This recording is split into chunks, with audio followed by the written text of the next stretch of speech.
Magluluto tayo ngayon na napakasarap na pork chop roll with cheese. Super yummy nito mga mi. Pwede itong panghandaan sa mga special occasion natin, tulad ng birthdays, lalo na malapit na ang Christmas at New Year na naman, pwede itong ipang-prepare at lutuin natin.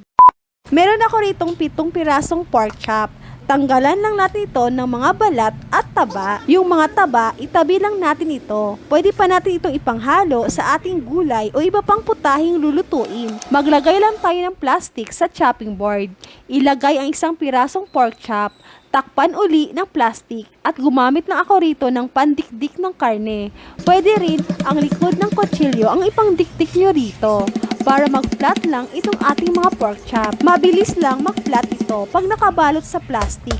Dikdikin lang natin ito hanggang mag-double size lang itong ating mga pork. Ayan, okay na ito. Timplahan lang natin ito ng asin at paminta. Nag-add din ako riyan ng thyme para pampabango sa ating karne, pero optional lang ito. Kung gusto nyong medyo may konting anghang, nag-add na din ako ng Cajun seasoning. Pero depende na rin ito sa inyo. Baliktarin lang natin ito. Ganon lang din ang nilagay nating pampalasa dito sa kabilang side. Diin na lang natin ito para ma-absorb yung mga nilagay natin. Maglagay tayo rito ng cheese. Mozzarella cheese na ang nilagay ko riyan.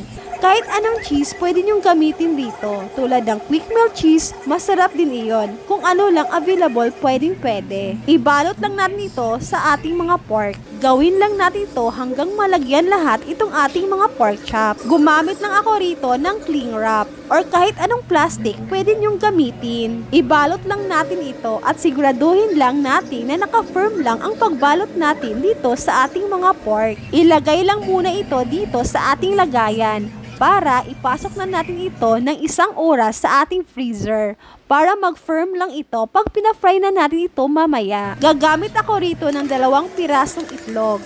Ilagay lang natin ito dito sa ating bowl. Mix lang natin ito. Sa kabilang bowl naman, maglagay din tayo ng breadcrumb at haluan natin ito ng crispy fry para magkalasa na ito at ito na rin ang panimpla natin. Haluin lang natin itong mabuti. Ito na yung mga pork na na-freezer natin ng 1 oras.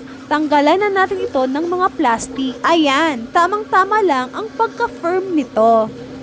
Tanggalan lang natin ito lahat ng mga plastic. Ibalot lang natin ito dito sa ating itlog, itong mga nakaroll na pork. Tapos, ipaikot din natin ito dito sa ating breadcrumb na may crispy fry. Pwede pa nating ulit-ulitin ang proseso para mas kakapal pa itong ating breading. Tapos, ilagay lang natin ito dito sa ating malaking serving plate hanggang makoat lang ito lahat. Magpainit na tayo ng kawali at maglagay na tayo ng mantika. Medyo damihan lang natin ito ng mantika. Test lang natin kung mainit na ba talaga itong mantika. Pag bumula na ng ganyan, pwede na ito. Ilagay na natin itong ating mga nakabalot na pork. I-fry na natin ito. Make sure lang na mahina lang ang apoy natin para di mabigla at masunog agad itong ating mga pork. Buhos-buhusan lang natin ng mantika isa-isa itong ating mga pork para makasigurado tayong luto talaga hanggang loob. Pag luto na at golden brown na ito, hanguin na natin. Ilagay lang natin ito dito sa ating strainer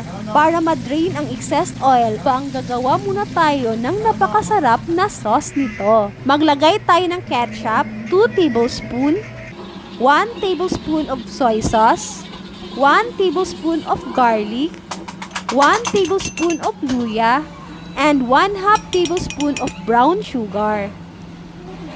Nag-add na din ako ng 1/2 tablespoon of Knorr seasoning and 1/2 tablespoon of vinegar.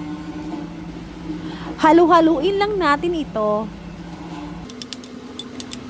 Meron na tayong napakasarap na sauce. Bagay na bagay dito sa ating niluto ngayon. I-cut na natin itong ating mga na-fry. Ayan na mga mi, super yummy talaga. Tamang-tama lang ang pagkaluto sa loob, hindi dry ito.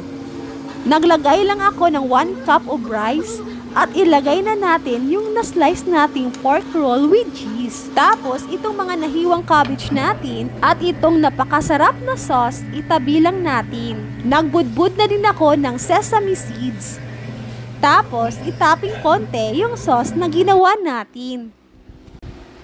Tikman na natin ito.